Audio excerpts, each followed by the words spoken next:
काफ़ी बार स्टूडेंट्स मेरे से सवाल करते हैं कि सर आपने किस प्रकार से एनाटॉमी और फिजियोलॉजी को तैयार की।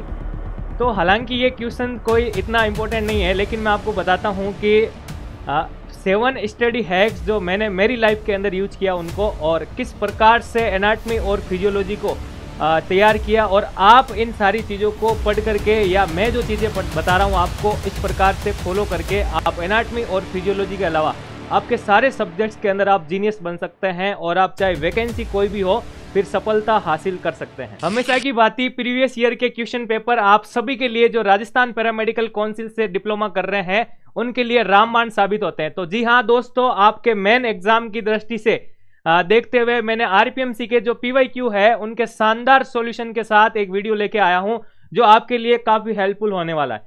तो एक बार फिर से आप सभी का सुदर्शन पैरामेडिकल के इस ऑनलाइन प्लेटफॉर्म पर हार्दिक स्वागत। दोस्तों आज अपन बात करने वाले हैं एनाटॉमी और फिजियोलॉजी के प्रीवियस ईयर क्वेश्चन के बारे में, और आज की यह क्लास हमारी तीसरी क्लास होने वाली। इससे पहले मैंने 2 क्लास के अंदर आपको लॉन्ग क्वेश्चन और शॉर्ट क्वेश्चन के बारे में, उनके सॉल्यूशन के बारे में चर्चा की थी, और काफी आप सभी स्टूडेंट्स का प्यार मिला और मुझे कॉल भी किया कि सर इस प्रकार से तैयारी हमने नहीं की थी पहले।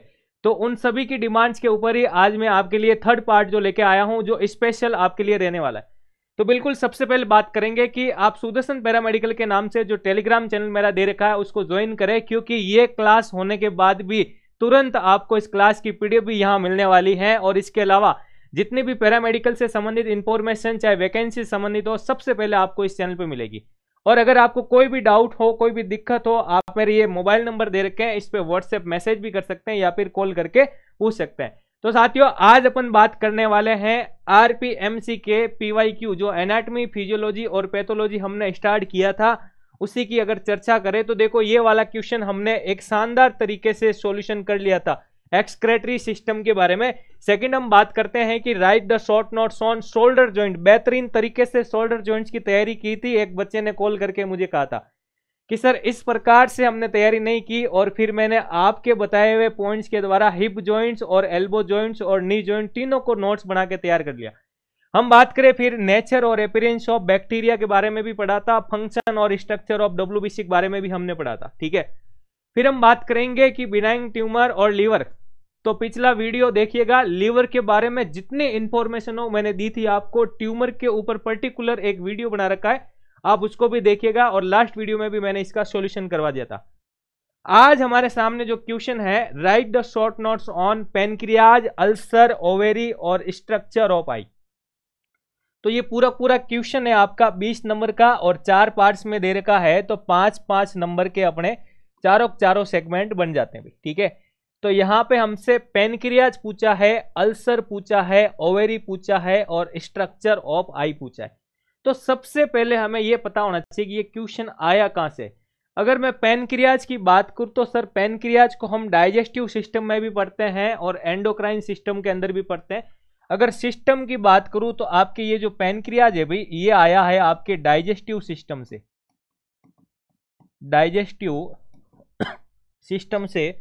और मैं बात करूं कि पैनक्रियाज को हम वहां पे एंडोक्राइनोलॉजी, एंडोक्राइन सिस्टम के अंदर भी पढ़ते हैं, क्योंकि हमारे शरीर में यह डाइजेस्टिव एसेसरी ऑर्गन के रूप में भी काम करता है और ये मिक्सचर ग्लैंड्स के रूप में भी काम करता है। तो 2 जगह हम इसको पढ़ते हैं। तो देखो सिंगल पर्सन डबल रोल, इसका मतलब इसकी थ्योरी को हम बेहतरीन तरीके से पढ़ेंगे, इसके दोनों ही फंक्शन के बारे में पढ़ेंगे।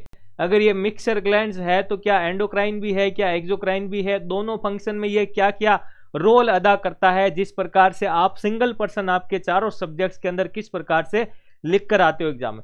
बिल्कुल। फिर हम बात करें अल्सर के बारे में, और ये अल्सर आपका जो क्वेश्चन दे रखा है ये आपके डिजीज सीरीज से क्वेश्चन आ रखा है, डिजीज सीरीज से क्वेश्चन पूछा गया है।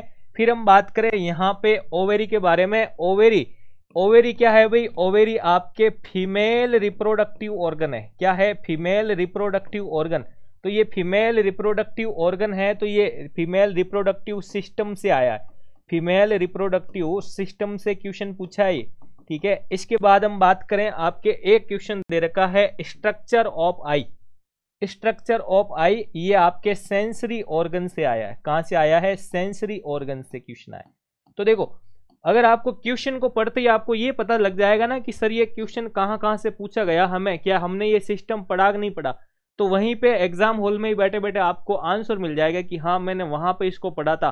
ठीक है, तो अगर आपको कुछ भी नहीं आ रहा तो पहली लाइन में ये तो लिख ही सकते हो कि पेनक्रियाज जो है सर डाइजेस्टिव और एंडोक्राइन सिस्टम दोनों के अंदर ही इंपॉर्टेंट ऑर्गन की भांति काम करता है। लेकिन हम बात करें एंडोक्राइनोलॉजी के अंदर पेनक्रियाज एक ग्लैंड्स के रूप में काम करता है जिसको हम मिक्सचर ग्लैंड्स कहते हैं। इस प्रकार से इंट्रोडक्शन आपको स्टार्ट करना। ठीक है, चलो फर्स्ट क्वेश्चन की अपन चर्चा करते हैं। यहां पे हमारा पेनक्रियाज ए पार्ट ले रहा हूं मैं। ठीक है, ए पार्ट्स और ए पार्ट से अपना पेनक्रियाज।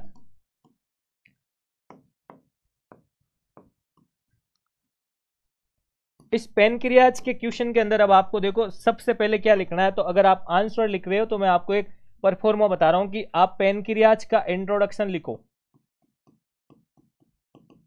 पेनक्रियाज का इंट्रोडक्शन लिखो। अब इंट्रोडक्शन में क्या लिखोगे सुन लो अच्छे से कि पेनक्रियाज डाइजेस्टिव सिस्टम में digestive organ, digestive accessory organ के रूप में काम करता है और एंडोक्राइनोलॉजी या एंडोक्राइन सिस्टम के अंदर ये मिक्सचर ग्लैंड्स के रूप में काम करता है। इस प्रकार हम कह सकते हैं कि ह्यूमन बॉडी के अंदर पेनक्रियाज दो प्रकार से महत्वपूर्ण कार्य करता है। ठीक है, कितनी सुंदर लाइन है ना, इंट्रोडक्शन के अंदर आपको ये लाइन देनी। ठीक है, चलो अब मैंने कहा कि इंट्रोडक्शन में आपने ये लाइन मानो लिख ली हो। ठीक है, यहाँ पे एक तो हमने कहा कि डाइजेस्टिव के अंदर काम करता है जिसमें हम कहते हैं डाइजेस्टिव एसेसरी ऑर्गन। ठीक है, थोड़ी आप बना लेना, मैं साथ में बोल ही रहा हूं। दूसरा हम इसको कहते हैं कि ये एंडोक्राइन सिस्टम के अंदर, एंडोक्राइन सिस्टम के अंदर काम करता है मिक्स ग्लैंड्स के रूप में, मिक्स ग्लैंड्स या मिक्सचर ग्लैंड्स के रूप में। अब एक बार आपको बताता हूं कि डाइजेस्टिव के अंदर ये एसेसरी ऑर्गन क्या होते हैं। तो डाइजेस्टिव सिस्टम में अपन दो प्रकार के ऑर्गन्स के बारे में पढ़ते हैं जिसमें एक आ जाता है माइनर ऑर्गन और एक आता है मेजर ऑर्गन। उन मेजर ऑर्गन्स के बारे में बात करें तो वो सभी ऑर्गन जो डाइजेस्टिव के अंदर महत्वपूर्ण इंपॉर्टेंट रोल देते हैं, तो उनकी बात करें हम एक बार मैं आपको समझा ही देता हूं कि डाइजेस्टिव सिस्टम के अंदर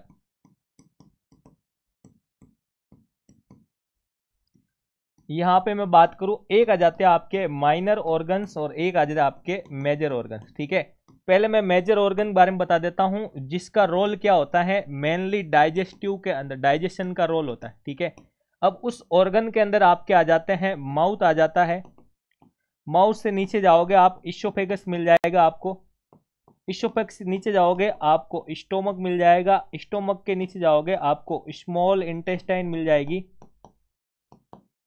फिर आपको लार्ज इंटेस्टाइन और आपको रेक्टम वगैरह।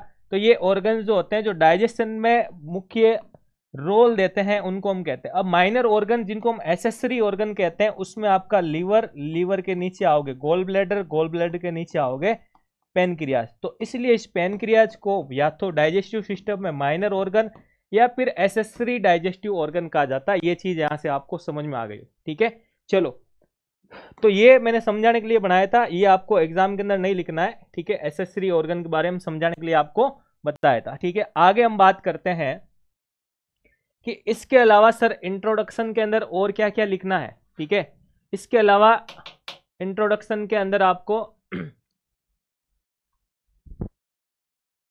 पेनक्रियाज के इसके अंदर आपको दोनों सिस्टम बता दिए और एक लाइन और लिख देनी है कि सर मिक्सचर ग्लैंड्स क्यों कहा जाता है, कि ये एंडोक्राइन का काम भी करता है और एक्सोक्राइन का काम भी करता है। तो ये दोनों यहाँ पे आ जाएंगे आपके।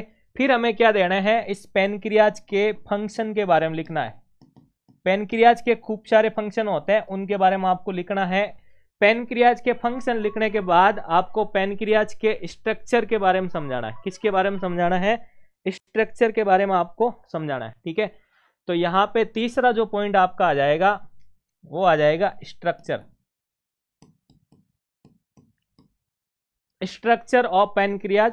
और इसके अलावा एक सुंदर सा आपको क्या बनाना है, यहाँ पे डायग्राम बनाना है। ठीक है, और एक नोट लगा के चीज लिखनी है आपको कि ये पेनक्रियाज जो है ये एक जूस का सिक्रेशन करता है। किसका सिक्रेशन करता है, जूस का, जिसको हम कहते हैं पेनक्रिएटिक जूस। क्या कहते हैं, पेनक्रिएटिक जूस। जब आप डाइजेस्टिव सिस्टम पढ़ोगे तो डाइजेस्टिव सिस्टम के अंदर आपको 3 प्रकार के जूस मिलेंगे। जब आप माउथ के द्वारा गुलाब जामुन को अंदर रखोगे, मंचूरियन को अंदर रखोगे, तो वो इस्टोपेगस से होते हुए जब आपके स्टोमक में पहुंचेगा तो स्टोमक की जो सेल्स होती है वो उनका स्वागत करेगी। और स्वागत क्या करेगी? स्वागत के रूप में उसको वेलकम जूस पिलाएगी। उस वेलकम जूस को हम कहते हैं भाई गैस्ट्रिक जूस। तो एक जूस आपका वो आ गया। दूसरा, लीवर के पास से बाइल जूस निकलता है। तीसरा, पैनक्रियाज के पास से पैनक्रियाटिक जूस निकलता है। क्या आप इन तीनों ही जूस के बारे में पढ़ना चाहोगे या इन तीनों जूस को पीना चाहोगे? तो स्वागत है आपका सुदर्शन पैरामेडिकल के ऑनलाइन प्लेटफॉर्म पर आपको तीनों ही जूस के बारे में दे रखा। ये देखो, आपको ये जूस बता रखे हैं। यहाँ पे मैंने यूट्यूब पे वीडियो डाल रखा है, pancreatic juice anatomy and physiology Hindi में, gastric juice anatomy and physiology Hindi में, ठीक है। और ये है तीनों जूस पढ़ने के बाद अपना आत्मविश्वास बढ़ाओ। और ये आपको एक बाइल जूस भी दे रखा है। तो तीनों जूस के वीडियो भी आपको यूट्यूब के ऊपर मिल जाएंगे। इन तीनों जूस में से एक आध क्वेश्चन आपके पूछ ही लिया जाता है, बिल्कुल आप इनको तैयार करें, ठीक है। तो जो नोट लगा के आप चीज लिख रहे थे पैनक्रियाटिक जूस के बारे में, वो पूरे नोट्स को मैंने पैनक्रियाटिक जूस वाले को एक चार्ट के अंदर दिखा रखा है। पैनक्रियाटिक जूस का जो चार्ट है भाई, वो पूरा आपको वहां पे मिल जाएगा। उस चार्ट के बेसिस पे अब आपको यहाँ पे इस क्वेश्चन के अंदर इंक्लूड कर सकते हैं। तो कितना सुंदर लगेगा ना जब आप पैनक्रियाज के बारे में इंट्रोडक्शन, फंक्शन, स्ट्रक्चर की अभी मैं बात करूंगा, डायग्राम और चार्ट। मैं एक सीरीज बता रहा था, फर्स्ट नंबर पे ये लिखना है, सेकंड ये लिखना है, थर्ड ये लिखना है, 4 नंबर पे ये लिखना है, 5 नंबर पे नोट लगा के एक आपको चीज देनी है। यहाँ पे 5 नंबर का क्वेश्चन, 5 चीजें देनी है। मैं थोड़ी बात नहीं कर रहा, मैं शॉर्ट चीजें लिखने की कोशिश कर रहा हूँ। अगर आपको शॉर्ट चार्ट्स के अंदर सारे सिलेबस को पढ़ना है, सारे सिस्टम को, चाहे स्केलेटन सिस्टम ले लो, नर्वस सिस्टम ले लो, 15 पेज के अंदर पूरी एनाटॉमी चार्ट के बेसिस पे, ठीक है। और चार्ट किस प्रकार से बनाया जाता है पिछले वीडियो मैंने आपको बता रखा है, ठीक है। चलो हम बात करेंगे इसके स्ट्रक्चर के बारे में, क्योंकि स्ट्रक्चर के अंदर आपको थोड़ी बहुत चीजें देनी पड़ेगी भाई, ठीक है ना। तो हम बात करें अगर structure of pancreas, structure of pancreas, ठीक है। और यहां पे हम बात करेंगे अगर स्ट्रक्चर ऑफ पैनक्रियाज में आपको क्या क्या देना है। तो यहां पे इसके दोनों ही पार्ट देने हैं, जिसमें आपका एक आ जाता है एंडोक्राइन के बारे में, एक आ जाएगा आपके एंडोक्राइन, और एक हम बात करेंगे इसके एक्सोक्राइन वाले रोल के बारे में, ठीक है। चलो, तो यहां पे सबसे पहले बात करूं मैं एंडोक्राइन के बारे में। तो एंडोक्राइन पैनक्रियाज के अंदर एक स्पेशल टाइप ऑफ सेल्स पाई जाती है। क्या पाई जाती है? एक स्पेशल टाइप्स ऑफ सेल्स पाई जाती है, या हम बात करें सेल्स का ग्रुप पाया जाता है, ठीक है। इन सेल्स के ग्रुप को क्या कहा जाता है? इन सेल्स के ग्रुप को आपके कहा जाता है आइसलेट्स ऑफ लैंगरहैंस। क्या कहा जाता है इनको? आइसलेट्स ऑफ लैंगरहैंस, ठीक है ना। ये आपने पढ़ी होगी कहीं से, अगर आपने थोड़ी पढ़ी है तो, ठीक है। तो आइसलेट्स ऑफ लैंगरहैंस जो कोशिकाएं पाई जाती है, ठीक है, इसके बारे में आपको देना है। एंडोक्राइन की बात करें तो एंडोक्राइन वाले पार्ट्स के अंदर क्या डक्ट उपस्थित होती है? क्या डक्ट उपस्थित नहीं होती है? तो यहां पे ये भी लिख सकते हो, इस ग्रंथि के अंदर आपके डक्ट जो होती है वो एब्सेंट होती है, ठीक है। अब डक्ट नहीं है तो ये अपने हार्मोन को क्या करेगी? अपने हार्मोन को सीधे ही ब्लड में डालती है। क्या करती है? सीधे ब्लड में डालती है। इस प्रकार से इनको डक्ट लेस या डक्ट विहीन ग्रंथियां भी कहा जाता है। अब इनके हार्मोन कौन कौन से आ जाते हैं, तो मैं ओनली नाम बता रहा हूं, आप इनके सेल्स के बारे ये भी पढ़ लेना, कौन सी सेल्स जो है वो कौन सा हार्मोन निकालती है। हार्मोन्स की अगर मैं चर्चा करूं आपके, तो इसमें जो हार्मोन्स आ जाएंगे आपके, एक आ जाएगा इंसुलिन, ग्लूकागॉन और सोमेटोस्टेटिन, ठीक है। देन हम बात करते हैं इसके एक्सोक्राइन फंक्शन के बारे में बात करते हैं, ठीक है। एक्सोक्राइन फंक्शन या एक्सोक्राइन पैनक्रियाटिक ग्लैंड्स के बारे में बात करें तो इसमें स्मॉल छोटे लोब्यूल्स पाए जाते हैं। क्या पाए जाते हैं? लोब्यूल्स पाए जाते हैं। उसकी हम बात करें कि एक्सोक्राइन वाले के अंदर स्मॉल लोब्यूल्स प्रेजेंट होते हैं, ठीक है ना। स्मॉल लोब्यूल्स प्रेजेंट होते हैं। इन लोब्यूल्स के अंदर क्या पाई जाती है? सेल्स पाई जाती है। क्या पाई जाती है? सेल्स पाई जाती है। इन सेल को आपके सेक्रेटरी सेल्स कहा जाता है। क्या कहा जाता है? सेक्रेटरी सेल्स इसलिए कहा जाता है क्योंकि यह स्त्रावित करती है, सिक्रेशन करती है आपके पैनक्रिएटिक जूस का सिक्रेशन करती है। ठीक है, तो ये थोड़ा पार्ट आपको स्ट्रक्चर में देना है, ज्यादा डिटेल नहीं लिखनी है, एक चार्ट बना के भी समझा सकते हो क्योंकि क्वेश्चन शॉर्ट नोट्स का है, क्वेश्चन 5 नंबर का ही है, समझ गए आप। तो ये सारी चीजें और एक आपको सुंदर सा ऐसा डायग्राम देना है पैनक्रियाज का। ये डायग्राम देखो सिंपल बना रखा है बिल्कुल से। ठीक है, ये आपका डियोडिनम वाला पार्ट आ गया। ठीक है, बिल्कुल ये इस प्रकार से, और ये पैनक्रियाज जो आपको पता होगा टी की लीफ, प्लांट्स की लीफ की तरह होता है। इसका ये हेड पार्ट, बॉडी, ये हेड बॉडी, ये पिछला टेल पार्ट, इसके अंदर जो डक्ट होती है पैनक्रियाज है तो उसको पैनक्रियाटिक डक्ट ही कहा जाता है। ऊपर से गॉल ब्लैडर आ रहा है आपका, यहाँ पे बाइल डक्ट को दिखा रखा, और ये जो ट्यूबुलर शेप संरचना इसको ड्यूडिनम कहते हैं। ज्यादा कुछ भी नहीं लिखना, 5 नंबर क्वेश्चन है, ये सारी चीजें आपको यहाँ पे देनी है। तो समझ में आ गया होगा भाई।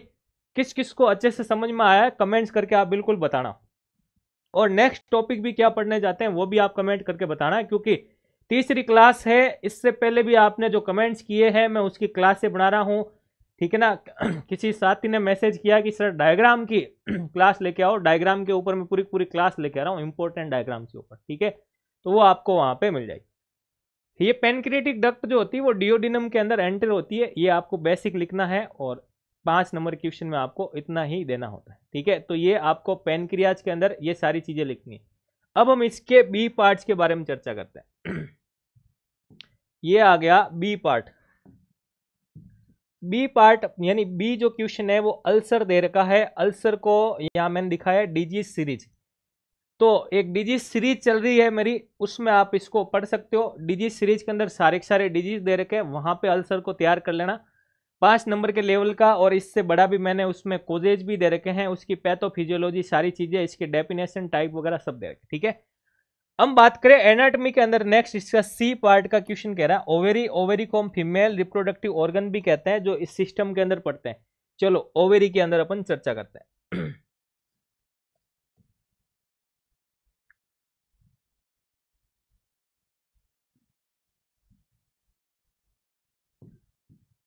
चलो भाई ओवेरी की चर्चा करते हैं। ओवेरी के क्वेश्चन में आपको क्या क्या लिखना है? तो ओवेरी को हम क्या कहते हैं भाई? ओवेरी को कहते हैं फीमेल रिप्रोडक्टिव ऑर्गन कहते हैं। क्या कहते हैं? फीमेल रिप्रोडक्टिव ऑर्गन कहते हैं। बिल्कुल फर्स्ट लाइन के अंदर स्पेशल लाइन लिखनी है, स्पेशल लाइन आपकी आ जाएगी, फीमेल रिप्रोडक्टिव ऑर्गन इसको कहते हैं। यहां पे इसकी बात करें तो ये एक प्रकार से कोशिका के रूप में भी काम करती है, तो इसलिए इसको फीमेल जर्म सेल्स भी कहते हैं। फीमेल जर्म सेल्स, जिसे ये सीक्रेट करती है, ओम की बात कर रहा हूं। ठीक है, तो वो लाइन भी आपको एंड करिए। फिर इसके इंट्रोडक्शन में आपको इसके काउंट्स के बारे में बताना, काउंट्स कितना होता है ओवेरी के बारे में ये बताना। ठीक है, फिर मैं बात करूं इसके शेप के बारे में। इसका शेप कैसा होता है? शेप होता है आलमंड्स लाइक, बादाम की तरह इसका शेप होता है। फिर इसका लोकेशन पता करना आपको। ठीक है, देखो कल मैंने लीवर पढ़ाया, क्योंकि आप एक चीज नोटिस करना, 2 क्लासों में मैं जहां भी ऑर्गन पढ़ा रहा हूं, ऑर्गन में मैं सेम चीजें लिखवाता हूं इंट्रोडक्शन के अंदर। ठीक है, मैं बात कर रहा हूं इसके आपके इंट्रोडक्शन के बारे में।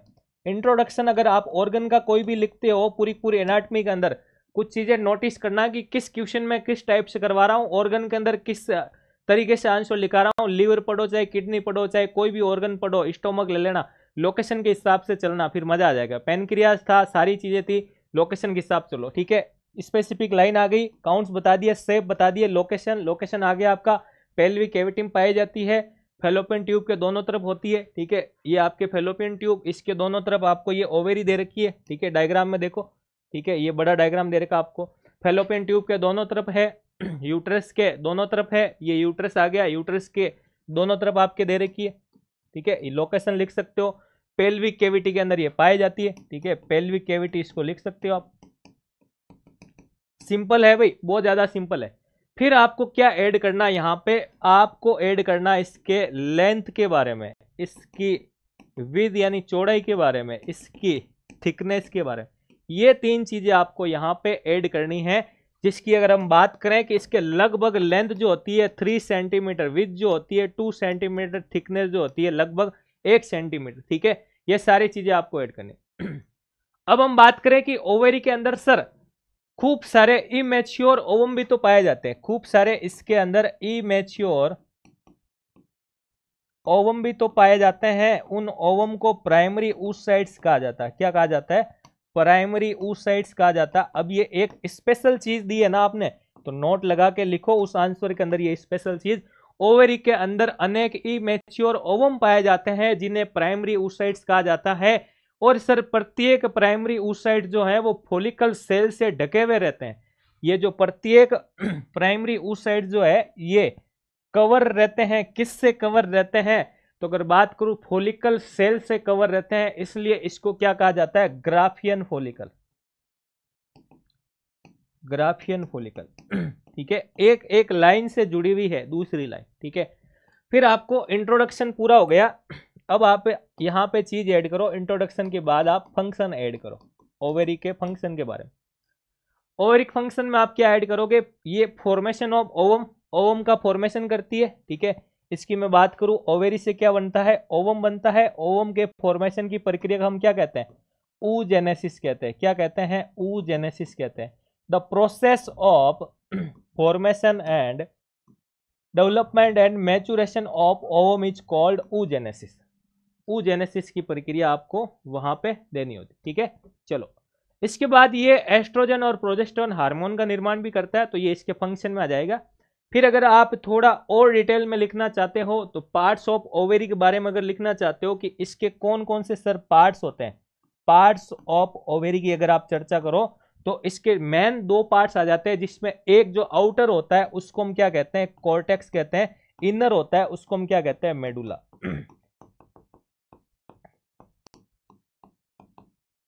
ठीक है, ये सारी चीजें देखो शॉर्ट चीजें चल रही है अभी बता रहा हूं। ठीक है, चार्ट के बेसिस पे।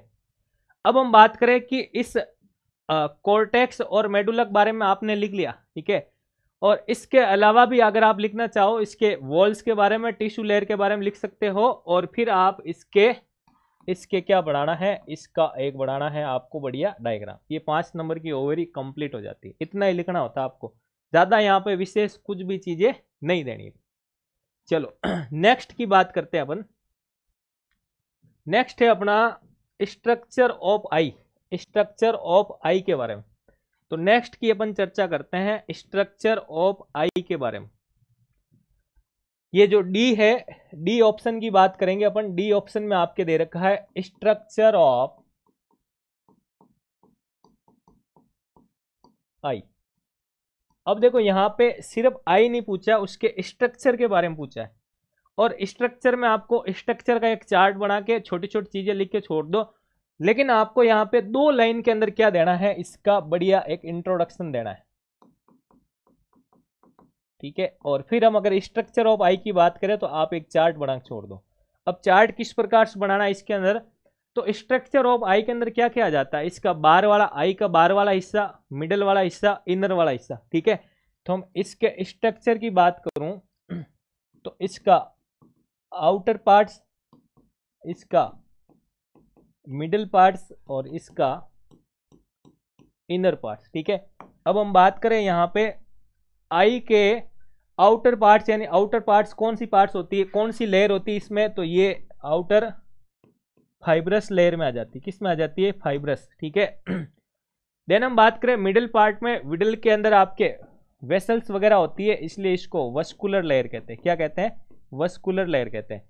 फिर हम अंदर की तरफ जाए तो अंदर आपके न्यूरॉन्स वगैरह मिलेंगे, तो उसको अपन क्या कहते हैं? Nervous layer. क्या कहते हैं भाई? नर्वस लेयर, जो न्यूरॉन से संबंधित हो। ठीक है, ये सारी चीजें लिख ली अब आपने। अब हम बात करें कि आउटर फाइब्रस लेयर के अंदर कौन कौन से आंख के पार्ट्स आ जाते हैं।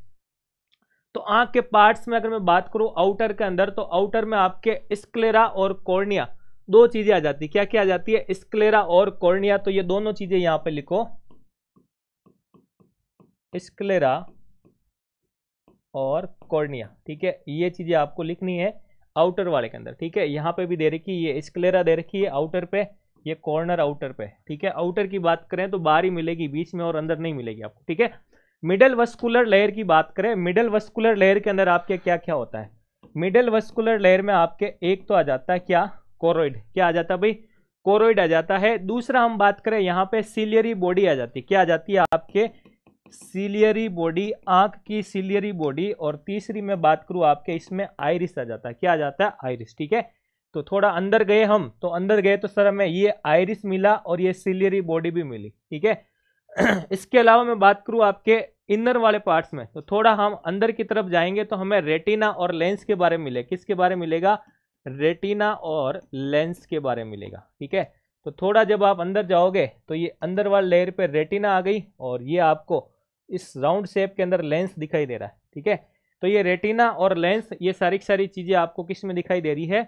स्ट्रक्चर ऑफ आई के अंदर, आउटर, मिडल और इनर। इस प्रकार से आपको चार्ट के बेसिस से भी ये 5 नंबर के क्वेश्चन को अटेंड आप कर सकते हैं, ठीक है भाई।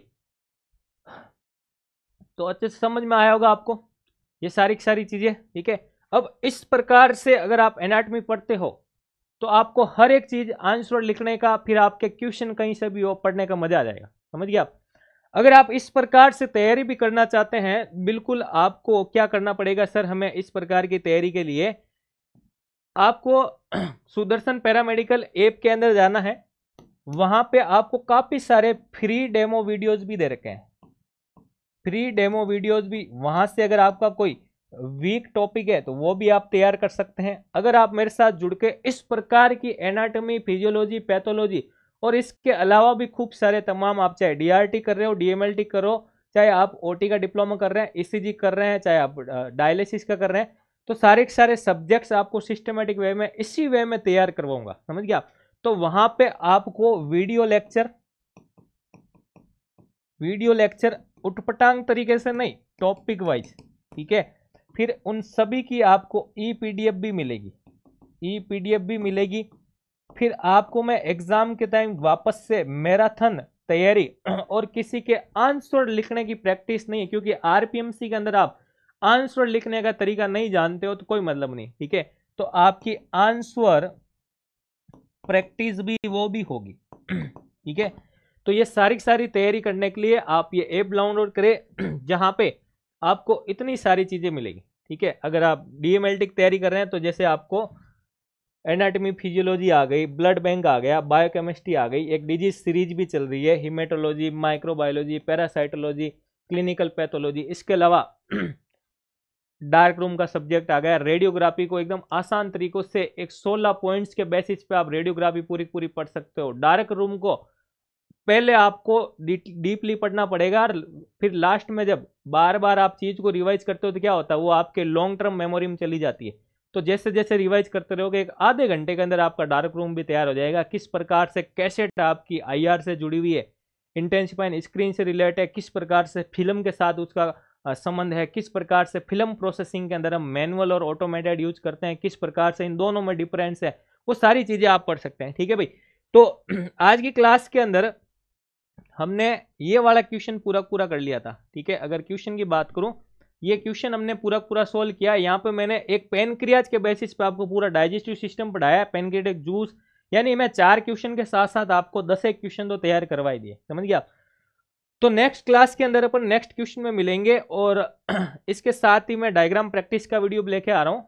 और अगर आपको कोई भी टॉपिक पढ़ना हो तो आप बिल्कुल कमेंट्स कीजिएगा। अगर आपको मेरा वीडियो कैसा लगा है, ठीक है, तो आप बिल्कुल एक कमेंट्स कीजिएगा, जिससे मुझे मोटिवेशन मिलेगा कि मैं इस प्रकार से अगर तैयारी करवा रहा हूँ तो आपके समझ में आ रही चीज़ है, ठीक है जी। चलो, और अगर आप वीडियो को पहली बार देख रहे हैं, चैनल को सब्सक्राइब करें, लाइक करें, जिससे हमें मोटिवेशन मिलेगा। और टेलीग्राम चैनल पे जुड़े, ये पीडीएफ वगैरह, इसके अलावा सारा स्टडी मटेरियल आपको वहाँ पे मिल जाएगा। धन्यवाद।